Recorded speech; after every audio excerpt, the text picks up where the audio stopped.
Break के बाद एक बार फिर से बहुत बहुत स्वागत है आप सबका। और जूरी राउंड का दूसरा चरण है सवाल जवाब का।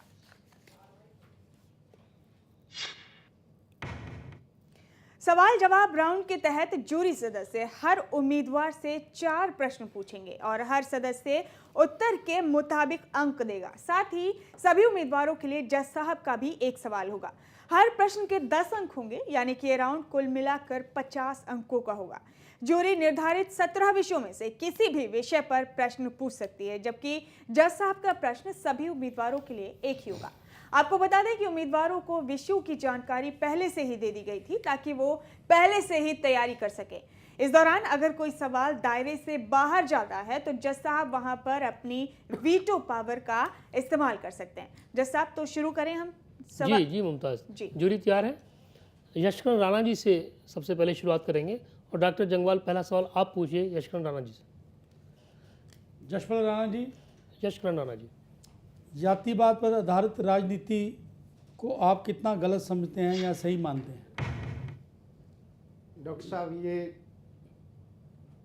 देश कभी भी जातिवाद पे नहीं चलेगा। जब जब भी समाज में जातिवाद का जहर घोला है तब तब इस समाज और देश में उसका नुकसान उठाना पड़ा है। देश का इतिहास साक्षी है, जब जब भी बड़ी आगजनी घटना हुई हैं वो जातिवाद के जहर से ही उत्पन्न हुई। जी, दूसरे सवाल के लिए मैं आग्रह करूंगा प्रोफेसर आहूजा आप। राणा जी, आपका जो इलाका है वो सारा कृषि प्रधान है। हाँ जी। तो आप इस बारे में क्या सोचते हैं कि इसमें उद्योग और व्यापार, इसे कैसे उन्नत किया जाए? उन्नत करने का मात्र एक ही कारण है कि हमारा पैदावार करने वाला जो किसान है, मजदूर है, सबसे पहले उसको उठाया जाए, उसकी तरक्की में सरकार भागीदारी बने, फसलों का उचित मूल्य मिले, उद्योग जो हमारे इलाके में या हमारे हल्के में लगे उनमें पूरी पारदर्शिता हो, आम आदमी, आम गरीब आदमी को वहाँ तक पहुँचने में सहूलियत हो और आम आदमी ये सोचे अब हमारी भी इस उद्योग में भागीदारी है। जी यशकरण जी। तीसरे सवाल के लिए मैं रिक्वेस्ट करूंगा रमन शर्मा जी आपसे, आप कीजिए तीसरा सवाल। राणा साहब, मेरा सवाल है, क्षेत्रवाद का हरियाणा में काफ़ी बोलाबाल है। सारे लीडर्स अपने आप को चौधरी प्रोड्यूस करते हैं सबके सामने। ये कितना सही है या कितना गलत है? ये 100% शर्मा जी सही है। तकरीबन इस पीड़ा का शिकार उत्तरी हरियाणा के लगभग 4 जिले हुए हैं, जिसमें करनाल है, कुरुक्षेत्र है, अम्बाड़ा है, यमुनानगर है और पंचकुला है। इस इलाके में जब भी कोई आदमी पोस्टिंग पे आता है वो तकरीबन वहीं का रह के जाता है। हमारे क्षेत्र का कोई ना तो वहाँ SCS आदमी मिलेगा, ना हमारे क्षेत्र का कोई गस्टेड अफसर मिलेगा। अभी आज के अखबार में जो बैन किया है SCS अफसर को माननीय हाई कोर्ट ने, वो भी एक बहुत बढ़िया फैसला है, ताकि इस क्षेत्रवाद को, जो इलाकावाद है, जो हमारे बच्चों की नौकरियां दूसरे इलाके में ये लोग दे देते हैं, ये बहुत बड़ा जहर है समाज के लिए। इस समाज में जो हरियाणा प्रदेश में जो मुख्यमंत्री बनता है उनको सभी जिलों में समानता के भाव से देखना चाहिए। सभी एजुकेशन पढ़े लिखे बच्चों को समान भाव से नौकरियां मिलनी चाहिए। ये नहीं है कि हमारे बच्चे पढ़े लिखे मामूली सी नौकरियां करते हैं बिजली घर में या टंकी पे या सिपाही के। मेरा लीडरशिप के ऊपर है कि लीडरशिप कलेक्टिव होनी चाहिए या इंडिविजुअल, एक ही क्षेत्र में 10 लीडर हैं या 20 लीडर, सारे अपना अपना। रमन जी, सवाल वही है कि जो क्षेत्रवाद है वो क्षेत्रवाद की राजनीति के एक जगह विकास होते, एक जगह नहीं होते। एम्प्लॉयमेंट पे बोल रहे हैं, उसी की वो बात राजनीति पे मैं जान रहा हूँ। नहीं हमारा बोलिए शर्मा जी। राजनीति के ऊपर जो क्षेत्रवाद का जो अभी सिलसिला चल रहा है उसके बारे में आपकी क्या राय? काफी नहीं, एक बार सवाल क्लियर कीजिए रमन जी। हमारा सवाल ये था, सारे के सारे जो क्षेत्रवाद का हरियाणा में काफी बोलाबाल है, सारे चौधर की बात करते हैं, लीडरशिप की बात करते हैं, ये सही है या गलत है? बिल्कुल सही है, 100% सही है शर्मा जी। हमारे इलाके में तो हमेशा लोगों के पास कभी चौधर मिली नहीं है। 1947 से आज तक 1966 में हरियाणा प्रदेश का उदय हुआ, हमारे इलाके में कोई चौधर नहीं है। हमारा आदमी या तो भिवानी के लोगों के नारे मारता है, या रोहतक के लोगों के नारे मारता है, या सरसा के लोगों के नारे मारता है। हमारे क्षेत्र में आने पहले भी कभी भी कोई ऐसा नेता उत्पन्न नहीं हुआ जो हमारे इलाके के लोगों की समस्याओं का समाधान फ्रंट पेज पे लेके चले और हमारे लोगों को भी वो सोलित। तो इसका मतलब यही हुआ ना कि क्षेत्रवाद की जो चौधर है वो गलत है। सत्यवाद की चौधर बिल्कुल गलत है शर्मा जी, इसका ना होना ही हरियाणा के हित में। ठीक है यशकरण जी, 3 सवाल यहाँ पूरे होते हैं और चौथे और अंतिम सवाल के लिए मैं आग्रह करूंगा अजय झा जी आपसे। अगर आप विपक्ष के विधायक बन जाते हैं तो आप कैसे अब सरकार से काम करवाएंगे? विधायक होना अलग बात है, काम करवाना अलग बात है। काम तो एक आज के जो युग में जहाँ पर आरटीआई जैसी हमारे पास पावर है, आम कार्यकर्ता आम लोग भी करवा सकता है। विधायक होना दूसरी बात है। अगर हम विपक्ष में विधायक हैं, हम अपने इलाके की समस्याओं के लिए अगर सत्ता पक्ष के लोग नहीं सुनते हैं, हम एजिटेशन कर सकते हैं। लोगों को इकट्ठा लेके, अपने इलाके के लोगों को साथ लेके हम एक मोर्चा संभाल सकते हैं, ताकि हमारे लोग हमारे साथ कंधे से कंधा मिला के चले। अगर हमारा आदमी तो हमारे लिए प्रयास कर रहा है, इसके बावजूद सरकार इस आदमी की अनदेखी कर रही है। जनता जनार्दन की इतनी बड़ी ताकत है, उस ताकत के आगे सत्ता हमेशा बौनी होती है। जी यशकरण जी। तो 4 सवाल पूरे होते हैं यशकरण राणा से यहाँ पर, और कमल मान अगले उम्मीदवार हैं जो सामना करेंगे हमारी जूरी का। तो वक्त ज़्यादा बर्बाद नहीं करते, आप तैयार हैं कमल मान जी? जैसा कमल जी से पहला सवाल करेंगे अस्थाना जी। कमल जी, आपने भ्रष्टाचार पे बात करी थी और ईमानदारी पे बहुत जोर दिया था।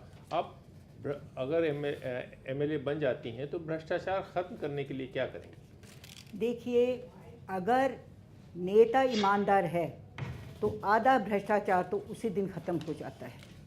क्योंकि भ्रष्टाचार इसलिए होता है क्योंकि जो अगर नेता ईमानदार नहीं है तो दूसरों को भी मौका मिल जाता है, वो भी भ्रष्ट हो जाते हैं।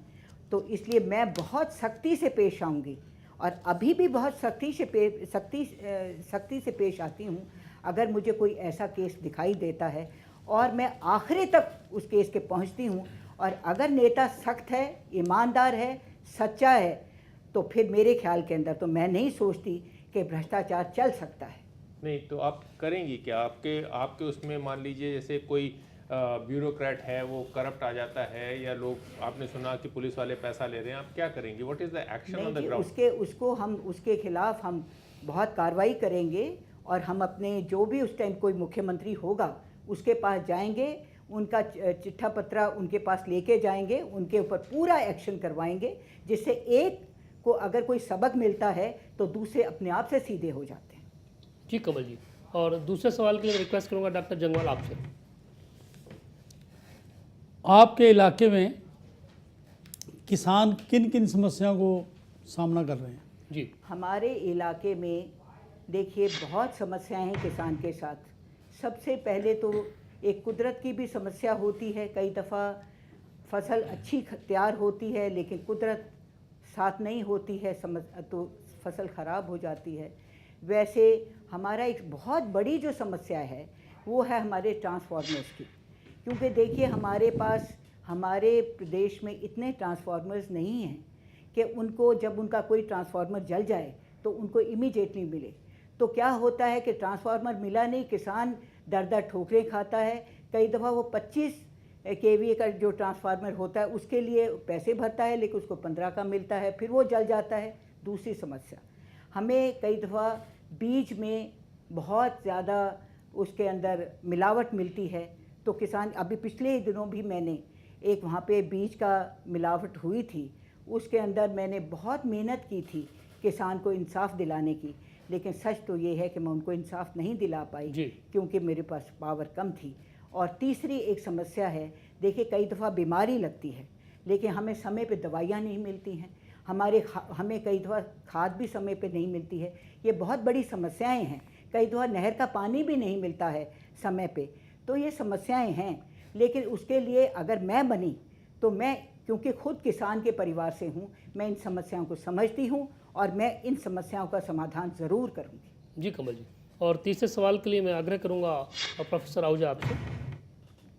कमल जी, आजकल बेरोजगारी की बहुत बड़ी समस्या है, तो आपका क्या विज़न है अगर आप चुनी जाती हैं तो अपने इलाके में रोज़गार को कैसे बढ़ाएंगी? देखिए, ऐसा है, अगर हम एक बात कहें कि अगर मैं कल को बन जाऊंगी एक एक इंसान को रोज़गार मिलेगा, तो ये झूठ होगा। क्योंकि सच्चाई से ये बात है, अभी भी रोज़गार के बारे में बहुत कुछ करती हूँ और बहुत बच्चों को रोज़गार दिलाती हूँ, लेकिन ये तो नहीं कह सकती कि सबको रोज़गार मिलेगा। लेकिन हाँ, इसका कुछ समाधान है। अगर सबको रोज़गार नहीं मिलता है तो भूख तो सबको लगती है। तो उसके लिए हमको एक बात करना है कि छोटे छोटे उद्योगों के लिए, जैसे पशुपालन है, मुर्गी पालन है, हमारे ये बीज हैं, हमारी मधुमक्खी हैं, ये पालन है, या कि हम ये अपने कोई किसी किस्म का कोई और काम करें, तो उसके लिए मैं उनको बैंक से और सरकार से उनकी मदद करवाऊंगी, जिससे कि कम से कम अगर नौकरी नहीं मिली तो वो अपना पेट तो भर सकें। और कोशिश यही करूंगी कि ज़्यादा से ज़्यादा मेरे जवानों को, मेरे बच्चों को नौकरियां मिलें। इसी से हमारा हल्का उठेगा। और ये जब भी पॉसिबल होता है, अगर कोई सच्चाई के साथ कोई नेता ईमानदार होता है तो वो ही वो कर सकता है। जी कमल जी। और चौथा और अंतिम सवाल के लिए मैं आग्रह करूंगा रमन शर्मा जी आपसे। क्षेत्रीय स्तर पर क्या लघु एवं कुटीर उद्योग से बेरोजगारी का हल निकल सकता है? इसे बढ़ावा देने के लिए क्या करने की जरूरत है? तो मैंने वही बात कही है कि जो हमारे लघु, जो छोटे उद्योग हैं, उनके लिए हमको कोई मेहनत अगर करें तो क्या हम नहीं कर सकते। देखिए, मैंने अभी पहले भी एक बात कही है कि हमको लघु उद्योग को ज़रूर बढ़ावा देना चाहिए, क्योंकि उसके साथ ही हमारे हल्के को कुछ काम मिलेगा, कुछ उनका ध्यान बटेगा, उनके घरों में पैसा आएगा। उसके लिए हमको बैंकों से मदद लेनी होगी, सरकार से मदद लेनी होगी, और इसी से हम सफलता की तरफ जा सकते हैं। और हमारे छोटे छोटे व्यवसाय जैसे होते हैं, जैसे फॉर एग्ज़ाम्पल हमारी महिलाएं हैं, वो भी अपने घरों में बैठ के, मैं हर रोज़ उनके साथ जाती हूँ, उनके पास बैठती हूँ, वो भी दरियाँ बुन के वो बाज़ारों के अंदर बेचती हैं, कुछ स्वेटरें बना के बाज़ारों में बेचती हैं, कुछ कढ़ाई करके अपने चादरें बेचती हैं। इसी तरह से छोटा काम भी अगर हम करें और ईमान के साथ करें तो क्या नहीं हो सकता। इसको बढ़ावा देने के लिए कोई 3 आप पॉइंट बता दीजिए, कोई भी 3 पॉइंट, मतलब इनको आगे बढ़ाने के कैसे बढ़ा सकते हैं? भाई, इसको ऐसे ही बढ़ा सकते हैं जी कि हम उनको सबसे पहले तो उनको फाइनेंशियल हेल्प दिलाएं जी। दूसरा, फाइनेंशियल हेल्प मिलेगी तो वो अपना काम बढ़ा सकते हैं। दूसरा जो है, अगर किसी के साथ उनको, अगर वो काम करती है और उनको उनका मूल्य पूरा नहीं मिलता है, तो ये भी एक बहुत बड़ी बेइंसाफ़ी होगी। तो उनको अगर बाय चांस इस किस्म की कोई बात है तो मैं उनको उनके साथ होंगी और उनको उनका हक दिलवाऊंगी। और तीसरी बात जो है, अगर हम लोग जाएं और हम जाके बड़े शहरों के अंदर जाएं, जैसे छोटे गाँव के अंदर तो इतना जगह नहीं होती है, इतना उनका एरिया नहीं होता है कि इतनी वो बेच नहीं सकती हैं, तो मैं उनको मदद करूंगी, कोई NGO स्टार्ट करके, किसी किस्म से मैं कुछ उनकी मदद करके, जिससे कि वो अपना कुछ ना कुछ अपना काम कर सकें और अपना पेट पाल सकें। जी कमल जी।